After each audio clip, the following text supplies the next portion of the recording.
public market am na fa bu fekkente ni da nga bëgg lu jëm ci wàllu supermarket biir public market am na fa bu fekkente ni da nga nekk koo xamante ni da nga bëgg a ñawlu public market am na ay ñawkat biir public market am na tamit ñi nga xamante ni dañuy yëngu ci wàllu téléphone boo bëgg boo duggee biir public market di nga ko fa mun a am yow mi nga xamante ni da nga bëgg li nga xam ne mooy spray las cologne yu neex biir public market am na ay place yoo xamante ni ay las cologne la ñu fay jaay ay different spray public market yow mi nga xamante ni tey da nga nekk koo xam ne da nga bëgg piis bu mu munti di doon boo demee public market am na ay place pour jaay piis.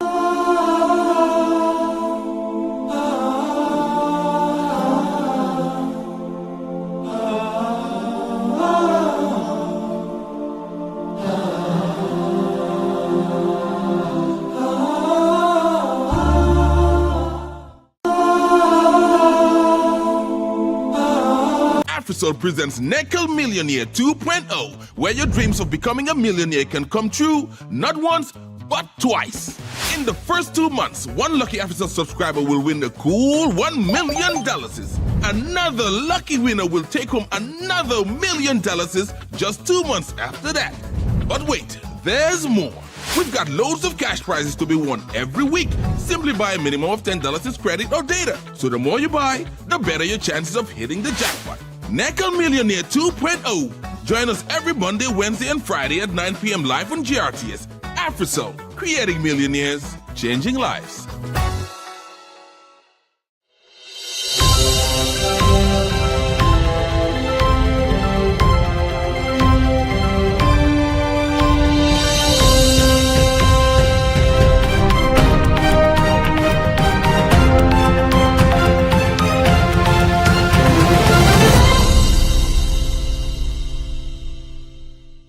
Hello, good evening from our studio along the Battle Hardin Highway. This is Star TV News with me, Momodo Bailabari. Coming up tonight, UNDP donates laptop computers and printers to Trade Ministry. UNODC and DLG kickstart week-long training on passenger and cargo profiling. Reveal legal void hampers jihadist fight against migrant smuggling. Health Ministry leads Gambia's World TB Day commemorative events with renewed commitment to combating TB. On the international news, Rwanda accused of exploiting DRC conflict to boost mining sector. Crisis facing integrated Gaza hospital defense on Israeli intensifies attacks. These stories and many more in just a moment.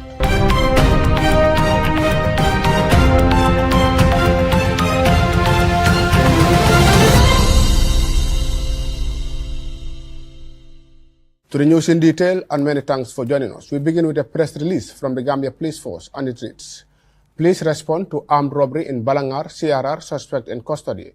The police in CRR responded swiftly to an alleged armed robbery involving two shops, Hadim Toures, at a Mauritanian shop in Balangar, Kernderi, CRR, on the evening of March 22, 2025. The timely response and coordination by the police and regional sister forces, along with the support and cooperation from the people of Balangar, were instrumental in containing the incident and apprehending one of the suspects. The Gambia Police Force commends the solidarity demonstrated by the community of Balangar. During the confrontation, one suspect identified as Yero Sexo, Senegalese from Rosso, Senegal, sustained a gunshot wound and was stabilized at Kaur Health Center before being transferred to Farafenni General Hospital, where he was later pronounced dead. Another suspect, Amadou Ba, Senegalese from Sari-Wuri, was apprehended by villagers during a horse put. A bag containing 29,910 and 93,000 CFA was recovered from him. Amadou Ba admitted being part of the armed robbery along with 3 other fugitives, all of whom are Senegalese nationals. According to Amadou Ba, the rifle hunting gun used during the robbery, along with live bullets, belong to the deceased Eurosexual.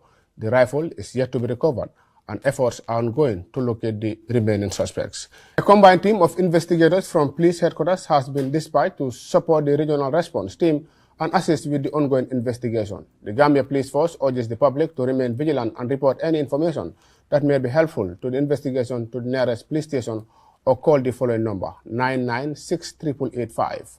Further updates will be provided as the investigation progresses. Away from that, the United Nations Development Programme UNDP recently presented laptop computers and printers to the Ministry of Trade, Industry, Regional Integration and Employment. Ms. Madisa, the UNDP resident representative, delivered the vital equipment to the Trade Minister Honorable Babukar Ojuf in a ceremony held at the Ministry's Conference Hall. Modu El Baji attended the ceremony and his sent in this report. The donation underscores the partnership between the UNDP and the Ministry of Trade, highlighting a shared commitment to advancing the Gambia's economic and social well-being. The Trade Minister, Babukar Ojuf, expressed profound appreciation for the UNDP's ongoing support, acknowledging UNDP's pivotal role in driving key initiatives such as policy reform and the Songhai initiative in Chamen village. He further encouraged the global body to consider extending the Songhai initiative in order to benefit a wide range of communities. Minister Juve said the generous donation of laptops and printers will significantly enhance their operational capability and facilitate more efficient service delivery. With some form of, I don't know how this is going to happen, but we need to come up with an idea that will support our sensitization of the people regarding what we are doing with UNDP. I think we need to bring this out. We need to share it with the public. We need to share it with, I think that will also help UNDP with their profiling.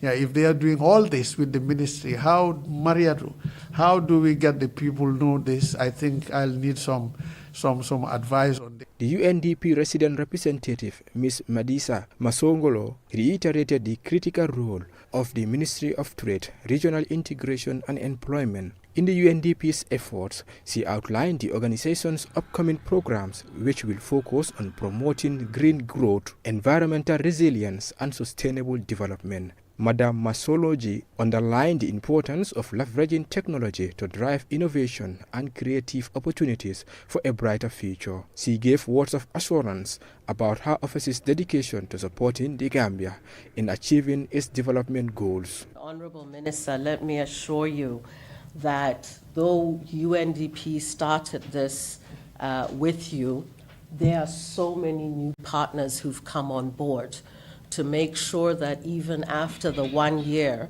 the graduates are able to go either into self-employment or other employment opportunities. So we have sister agencies such as IFAD, ITC, FAO, and the World Bank, who are also now part of the program.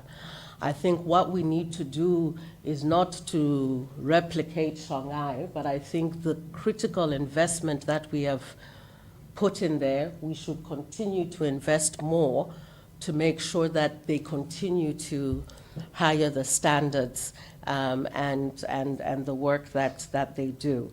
We most recently, I think, gave 10 of the graduates seed capital to be able to start their own businesses. But all I'm saying is that this needs to link up with a full ecosystem, and the ecosystem is growing to make sure that this is sustainable. So we'll continue to work on that. The handover ceremony signified a significant step forward in collaborative efforts between the UNDP and the Ministry of Trade, Industry and Regional Integration, paving the way for enhanced policy implementation, improved service delivery and sustainable economic growth. The partnership remains committed to fostering a future where opportunities are accessible to all Gambians. For Star TV, I am Motu Elpaji. In their stride to strengthening drug interdiction efforts through training, the United Nations Office on Drugs and Crime and the Drug Law Enforcement Agency of the Gambia have teamed to organize a week-long training program on passenger and cargo profiling, which kicked off on Monday at the old terminal building of the Banjul International Airport in Yundum. More in this report by Mbaikor. 15 participants from Drug Law Enforcement Agency and the Joint Airport Interdiction Task Force are partaking in the week-long intensive training, which aims to equip operatives with crucial skills in identifying and intercepting illicit drugs. The idea is to improve their ability to analyze and assess risk associated with incoming and outgoing passengers and cargo. The training will cover advanced profiling techniques, intelligence sharing protocols, and best practices for effective interdiction operations. The representative of the United Nations Office on Drugs and Crime, Fabian, encouraged the trainees to learn from the trainers. This training is going to be tackling the targeting and the controls of high-risk passenger. I know that you're all more or less senior or more or less experienced officers in the room. I know some of you have participated in many trainings, but I would like you to remember that we're all in this together. Forget what you know. Try to learn from our trainers. Try to learn from each other. Be curious. Open your minds.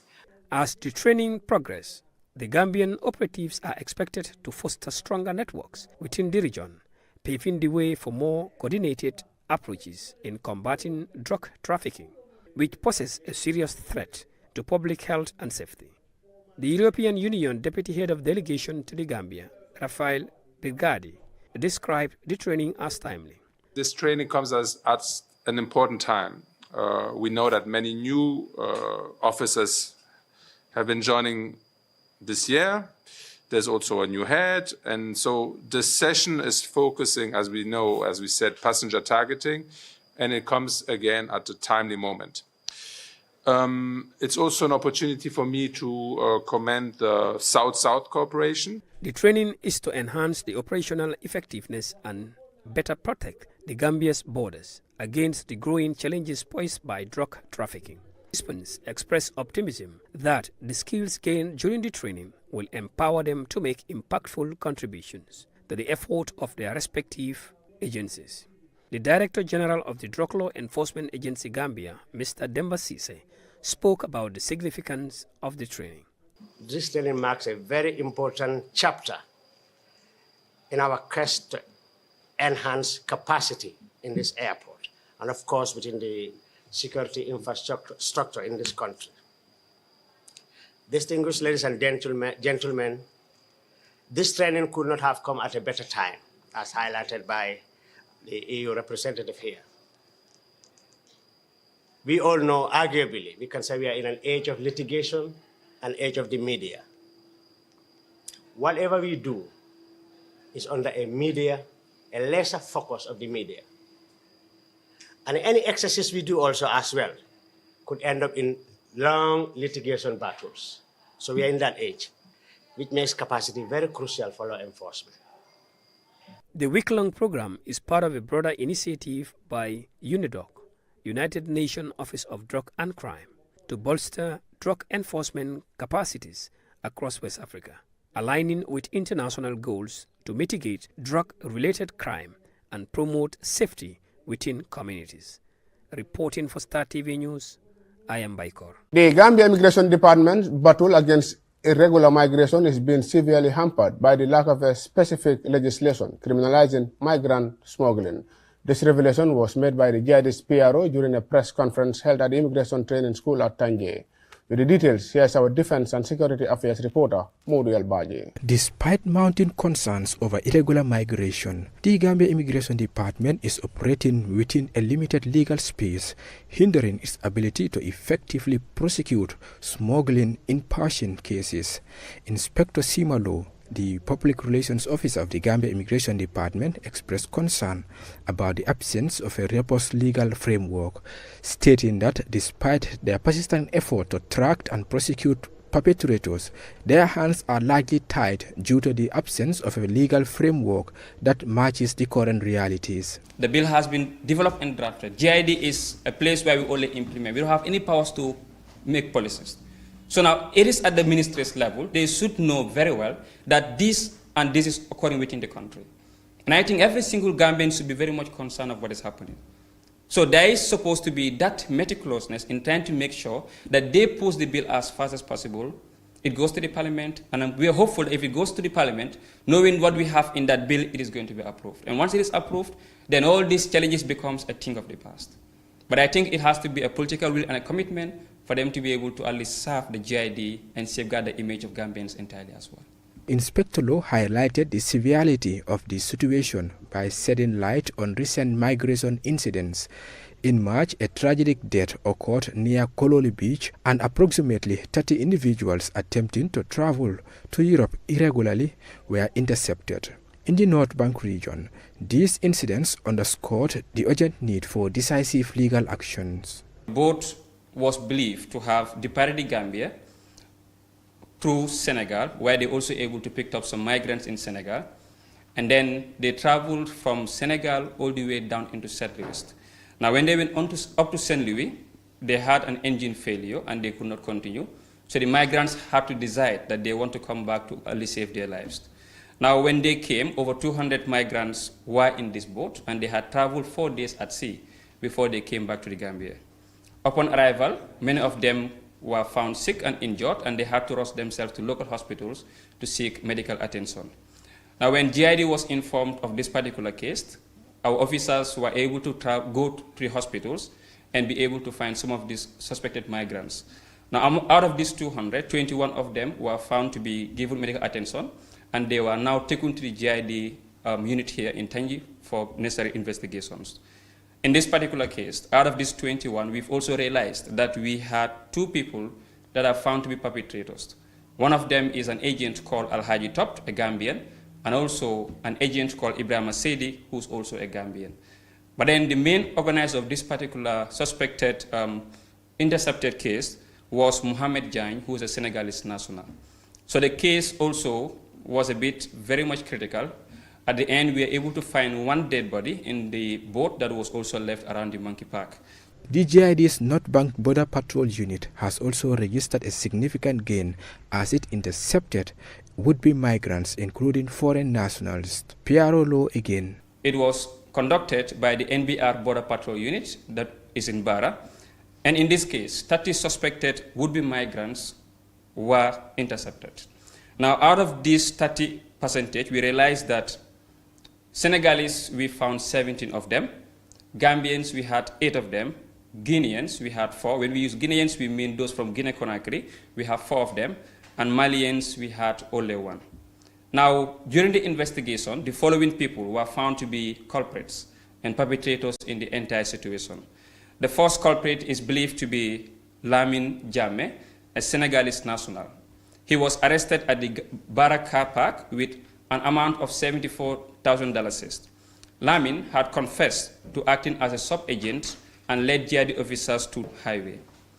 The GID is urging lawmakers to expedite the passage of their new immigration bill, emphasizing the critical need for a comprehensive legal framework to effectively combat migrant smuggling and protect the citizens. For Star TV, I am Mojo El Baji. The National Leprosy and Tuberculosis